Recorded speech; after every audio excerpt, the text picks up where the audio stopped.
Kingdom அப்படின்னு ஒரு விஜய் தேவர்கொண்ட படம் ஒன்றும் ரிலீஸ் ஆச்சு. அந்த படத்தில் தமிழர்களை வந்து கொச்சப்படுத்திட்டதா ஒரு தமிழ்நாடு முழுதும் ஒரு விவாத பொருளாக மாறி கதை எழுதுன்னு சொல்லிட்டு ஏதோ ஒரு மூலையில் உட்காந்துட்டு ஒரு 10 புத்தகத்தை படிச்சுட்டு 4 நியூஸை பார்த்துட்டு இதுதான் கதை, அங்கே நடந்த வரலாறு இதுதான் அப்படின்னு சொல்லிட்டு எந்த அடிப்படை ஆதாரமும் இல்லாமல் ஒரு படத்தை எடுத்து போட்டுடுறாங்க. தமிழர்களை கொச்சப்படுத்தலாம், அது சென்சார் போர்டு அனுமதி உண்டு.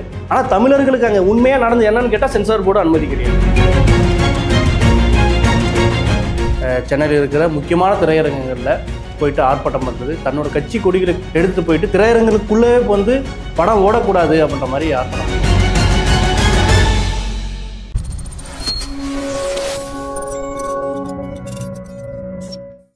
கலர் கண்ணாடி வாய்ஸ் நேயர்களுக்கு வணக்கம். இப்போ பார்த்தீங்கன்னா ஒரு 3 நாளாக கிங்டம் அப்படின்னு ஒரு விஜய் தேவர்கொண்ட படம் ஒன்றும் ரிலீஸ் ஆச்சு. அந்த படத்தில் தமிழர்களை வந்து கொச்சப்படுத்திட்டதா ஒரு தமிழ்நாடு முழுதும் ஒரு விவாத பொருளாக மாறி இருக்கு. விவாத பொருளாக மாறுறது மட்டும் இல்லாமல் தமிழ்நாட்டில் இருக்கிற நாம் தமிழர் கட்சியினர் ஃபஸ்ட்டு ஆரம்பத்தில் ஒரு போராட்டம் பண்ணாங்க. சென்னையில் இருக்கிற முக்கியமான திரையரங்குகளில் போயிட்டு ஆர்ப்பாட்டம் பண்ணுறது, தன்னோட கட்சி கொடிகளை எடுத்துகிட்டு போயிட்டு திரையரங்குகளுக்குள்ளே வந்து படம் ஓடக்கூடாது அப்படின்ற மாதிரி ஆர்ப்பாட்டம் பண்ணிகிட்டு இருந்தாங்க. வைகோவும் வந்து கண்டனம் தெரிவிச்சிருந்தார். இன்னும் சில அரசியல் கட்சியினரும் வந்து அதுக்கான ஆர்ப்பாட்டத்தை கொடியும் ஏந்தி கண்டன அறிக்கை வெளியிட்டிருந்தாங்க. அப்படி இருக்கையில் இன்றைக்கி வந்து பார்த்திங்கன்னா ஒரு 3-4 நாட்களாக வந்து அப்படி தான் போயிட்டுருக்கு. ஒரு பக்கம் வந்து படத்துக்கு ஒரு பாசிட்டிவ் வந்து ரிவ்யூஸ் கொடுத்துட்டு இருக்காங்க. என்ன மாதிரி பாசிட்டிவ் ரிவ்யூஸ்னால், படம் அருமையாக இருக்குது, மேக்கிங் இப்படி இருக்குது, கேமரா இந்த மாதிரி ரோல் இருக்குது, ஆக்ஷன் இந்த மாதிரி ரோல் இருக்குது அப்படின்ற மாதிரிலாம் சொல்லிட்டு இருந்தாங்க. ஒரு பக்கம் அப்படி ஒரு ரோலில் போயிட்டு இருந்துச்சு. இன்னொரு பக்கம் என்ன ஒரு இதுனா, கிட்டத்தட்ட அந்த படம் வந்து ரிலீஸ் ஆகி ஒரு இப்போது வரைக்கும் ஒரு 80 கோடி வந்து வசூலாக இருக்குதா சொல்கிறாங்க. சொல்கிறது மட்டும் இல்லாமல் தமிழ்நாட்டில் அதோட நிலைமைகள் என்னவாக இருக்குன்னா, அந்த ஆர்ப்பாட்டம் போராட்டம் பண்ணனால போலீஸ் பாதுகாப்பு திரையரங்களில் வச்சுட்டு இருந்தாங்க. போலீஸ் பாதுகாப்பு திரையரங்களை வச்ச பின்னாடி வந்து இந்த மாதிரி படங்கள் வந்து வர மாதிரி இருந்தால் நீங்கள் தடுத்துருங்க, அனுமதிக்காதீங்கன்ற மாதிரிலாம் சொல்லிட்டு இருந்தாங்க.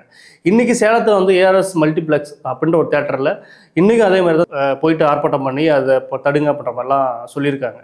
அது மட்டும் இல்லாமல் இந்த படத்தோட தயாரிப்பாளர் மற்றும் நடிகர்கள் அங்கே இருக்கிற படக்குழுவினர் வந்து ஒரு அறிக்கை விட்டுருந்தாங்க.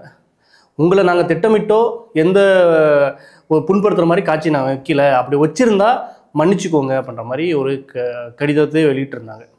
இப்படி ஒரு பக்கம் இருக்கையில் நாம் தமிழர் கட்சி என்ன அந்த விஷயத்தில் படத்தில் குறிப்பாக என்ன இருக்குது, எதை முக்கியமாக மென்ஷன் பண்ணுறாங்க அப்படின்றது தான் கேள்வியாக இருக்குது.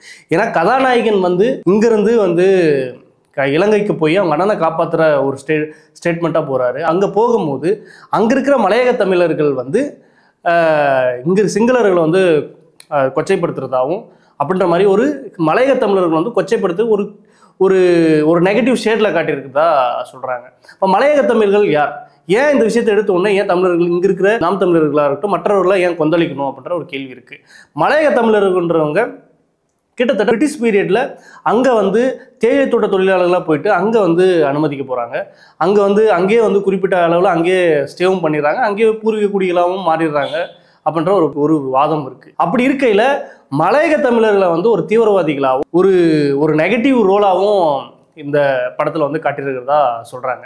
அதே போல் அங்கே இந்த மாதிரியான ஸ்டேட்மெண்ட் வைக்கிறாங்கன்னா, ஈழத்தில் வந்து யார் விடுதலை கோரினது? தமிழர்கள் தான் விடுதலை கோரினாங்க. என்ன மாதிரி விடுதலை?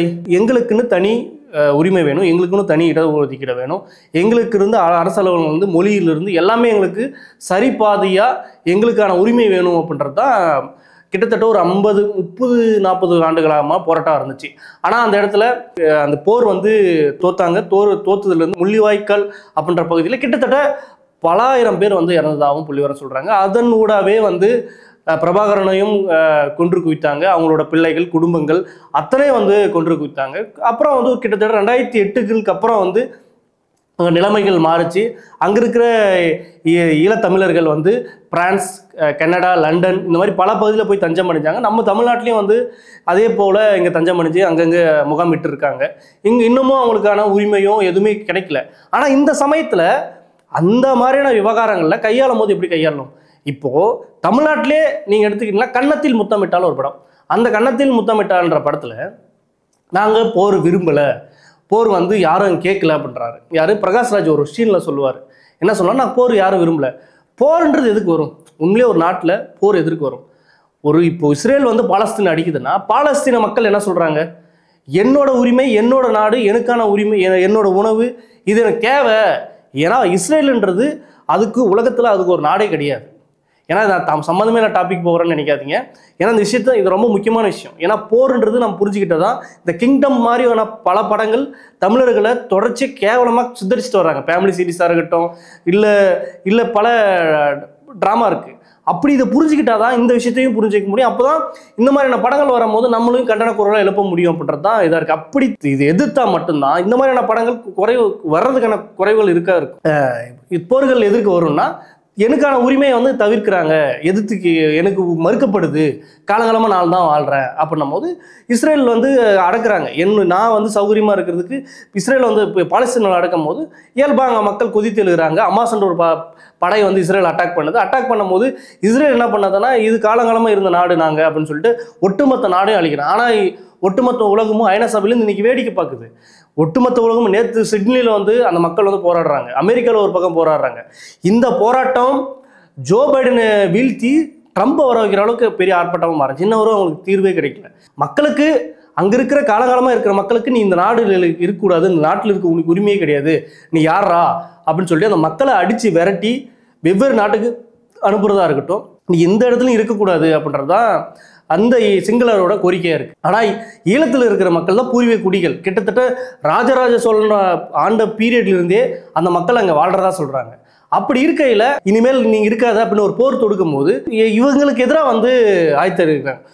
நம்ம ஒரு எதிரி வந்து நம்ம ஆதித்தோட உள்ள வரும்போது அந்த இடத்துல அமைதி, சத்தியாகிரகம், உண்ணாவிரதம் அப்படிலாம் பேச முடியாது. என்ன ஒருத்தன் கழுத்து கீழே கட்டி எடுத்து வரும்போது அந்த இடத்துல நான் வந்து கருத்து பேசிட்டு இருந்தேன்னா என் உயிருக்கு ஆபத்தாகி போயிடும். அப்போ என்ன பண்ணுவோம், தற்காப்புக்கு நீ அட்டாக் தானே பண்ணோம். ஒரு எதிரி எப்படி ஆயுதத்தை தீர்மானிக்கும், அந்த ஆயுதம் நமக்கானதாக மாறி போயிடுது. அப்படிதான் வந்து ஈழத்துலையும் நடந்த போராக இருக்கட்டும். அப்படி இருக்கையில் இந்த மாதிரியான ஒரு ட்ராமாவை, இந்த மாதிரியான ஒரு போராவை இவங்க எப்படி ட்ராமா ஆக்கிட்டாங்க. தமிழர்களை கொச்சைப்படுத்துறதா இருக்கட்டும், தமிழர்கள்லாம் கேவலமானவங்களாக இருக்கட்டும், இப்படி தொடர்ச்சியாக எல்லாம் ஒரு குறிப்பிட்ட படங்களில் காட்டுறதா இருக்குது. ஃபேமிலி சீரீஸ்ன்ற படத்தில் சமந்தாவை அந்த ரோலில் காட்டி அங்கே தமிழர்கள் வந்து தேவையில்லாத விஷயத்துக்கு போராடுறாங்க, எதுக்கு அவங்க போராடணும் அப்படின்ற மாதிரி சொன்னதாக இருக்கட்டும். இல்லை தமிழ்லேயே பல படங்கள், தமிழ்லேயே வந்து நிறைய படங்கள் சொல்லலாம், வந்து ஒரு ஏதோ குறிப்பிட்ட விஷயத்துக்கு மட்டும் போர்னு போனதாக இருக்கட்டும். இப்படி மைனூட்டாக இந்த மாதிரி விஷயங்களை மட்டும் மென்ஷன் பண்ணி பண்ணிட்டு இருக்காங்க. ஆனால் இந்த மாதிரியான விஷயங்களை வந்து கடுமை எதுக்க வேண்டியதாக இருக்குது. நீங்கள் உண்மையிலே ஒரு படத்தை எடுக்கிறீங்கன்னா அந்த ஊரில் போங்க, அங்கே இருக்கிற மக்களை கேளுங்க, மக்கள் என்ன கோரிக்கை வைக்கிறாங்க. ஆனால் இவங்க அப்படிலாம் பண்ண மாட்டாங்க. போய் ஏதோ ஒரு ஏரியாவில் நான் கதை எழுதுன்னு சொல்லிட்டு ஏதோ ஒரு மூலையில் உட்காந்துட்டு ஒரு 10 புத்தகத்தை படிச்சுட்டு 4 நியூஸை பார்த்துட்டு இதுதான் கதை, அங்கே நடந்த வரலாறு இதுதான் அப்படின்னு சொல்லிட்டு எந்த அடிப்படை ஆதாரமும் இல்லாமல் ஒரு படத்தை எடுத்து போட்டுடுறாங்க. யாரை பாதிக்கப்படும்? உண்மையிலே ஒரு அந்த படத்தை பார்க்கும்போது அங்கே இருக்க இப்போ இந்தியாவில் இருக்க பல்வேறு மொழி பேசுகிறவங்க படத்தை பார்ப்போம், தமிழர் தான் பிரச்சனை போகிறாங்க, தமிழர் தான் வந்து சிக்கல் கொடுக்குறாங்க, தமிழர்கள் தான் வந்து சிங்களர்கள் வந்து பிரச்சனை கொடுக்குறாங்கன்ற மாதிரி ஒரு கருத்து உருவாக்கும்ல. அப்போ அந்த கருத்து உருவாக்குறத திட்டமிட்டு நீங்கள் செய்கிறீங்களே. போய் ஒரு படத்தை எடுக்கிறதுக்கு நீங்கள் அங்கே போய் ஃபீல்டில் வேலை செய்யணும். நீங்கள் ஈராக் படங்கள்லாம் எடுத்து பார்த்தீங்கன்னா அங்கே ஒரு படத்தை எடுக்கிறாங்கன்னா அந்த கருக்கான விஷயங்களை போய் தேடுவாங்க. அதுதான் ஒரு உரிமை. உங்களுக்கு ஆதாரம் இல்லாமல் ஒரு படத்தை நீங்கள் எடுக்கிறீங்கன்னா அதுக்கு உங்களுக்கு எந்த தார்மீக உரிமைன்றது தான் தனிப்பட்ட பார்வையும் இருக்குது. அதே சமயம் இந்த மாதிரி படங்களை வந்து தவிர்த்துருங்க. இதுக்கு எதிராக படங்க பேச வேண்டியதாக இருக்குது. அதே சமயம் தமிழ்நாட்டிலையும் இலங்கையில் என்ன நடந்ததுன்னு ஒரு புத்தகமாக எடுக்கிறத விட கலை சார்ந்த படைப்புகள்லாம் எடுக்கணும். சும்மா அந்த போர்க்கட்சியை காட்டுறதா இருக்கட்டும், சும்மா பயிற்சினா இருக்கட்டும், இல்லை ஒரு டைலாக் மூலம் வந்து ஈழத்தமிழர்கள் யார் என்ற தெரியுமா, இவர் பிரபாகரன் என்ற என்ன தெரியுமா அப்படின்னு ஒரு டைலாக்காக பேசாமல் அங்கே இருக்கிற வரலாறு என்ன நடந்தது அப்படின்றத பேசணும். ஆனால் அதே சமயம் இங்கே சென்சார் போர்டு அனுமதிக்கிறதுல அப்படின்ற மாதிரி கேள்வி இருக்குது. ஏன்னா தமிழர்களை கொச்சப்படுத்தலாம், அது சென்சார் போர்டு அனுமதி உண்டு. ஆனால் தமிழர்களுக்கு அங்கே உண்மையாக நடந்து என்னன்னு கேட்டால் சென்சார் போர்டு அனுமதி கிடையாது. இப்படி தான் நிலைமைகள் இருக்குது. ஏன்னா இங்கே வந்து இலங்கை தமிழ் தவறாக காட்டும் போது அது எந்த பிரச்சனையும் கிடையாது. ஆனால் இலங்கை தமிழர்கள் அங்கே என்ன நிலையில் இருந்தாங்கன்னு எடுக்கும் போது இலங்கைக்கும் இந்தியாவுக்கான பிரச்சனை நடந்துடும் அப்படின்ற மாதிரியும் சென்சார் போர்டு கருத்து தெரிவிக்கிறதா சொல்கிறாங்க. அப்படி இருக்கையில் உண்மையான விஷயத்தை ஆழமாக பதிவு பண்ணணும் அப்படின்றதான் இருக்குது. இந்த மாதிரியான விஷயங்களை தயவுசெய்து மன்னிப்பு கடிதம் மட்டும் கேட்டுட்டு விட்டுறாதீங்க, இதை திருத்திக்கோங்க, மாற்றிக்கோங்க அப்படின்றதான் மையமான பேசுபொருளாக இருக்குது. மற்றொரு பகுதி சந்திப்போம். நன்றி, வணக்கம்.